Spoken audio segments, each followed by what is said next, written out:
ఇప్పుడు నువ్వు అర్జునుడితో యుద్ధం చెయ్యట్టున్నాడు. అది ఎందుకు పెట్టారు సభ? అస్త్ర విద్యా ప్రదర్శనానికి. దాన్ని దేని కింద మారుస్తున్నాడు? యుద్ధానికి భూమి కింద మారుస్తున్నాడు.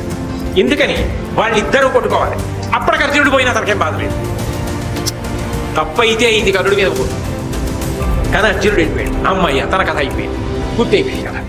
వాడేసుకున్నాడు అంతే అవకాశాలు. ఎవరి బుద్ధులు ఎలా ఉంటాయో చూడండి. ఏమి మహాభారతం, ఏమి రచన, ఏమి వ్యక్తిత్వాలు, మనుష్యుల జీవితాల్ని అంత అద్భుతంగా ప్రకాశింపచేసింది భారతం. కాబట్టి అనేటప్పటికీ అర్జునుడు కర్ణుడి వంక చూశాడు. ఏమిటి అనుకోలేదు, అయిపోయింది ఇంకా అస్త్ర విద్యా ప్రదర్శనం, తను వెళ్ళిపోదాం అనుకుంటున్నాడు. తెల్లమద్ది చెట్టులో ఈయన ఎవరో వచ్చేయడం, ఈయన మాట్లాడేసేయడం, దుర్యోధనుడు వచ్చేసేయడం, కౌగిలించేసుకోవడం, తమ్ముళ్లతో వచ్చేయడం, ప్రచారణం చేసేయడం, నువ్వు మా అంతఃపురంలో ఉండడం, రాజులతో పాటు గౌరవాన్ని పొందడం, ఈ అర్జునుడితో ద్వంద్వ యుద్ధం చెయ్యడం అన్నీ విన్నాడు. ఆశ్చర్యపోయాడు. ఏమిటి ఇంతవాడా,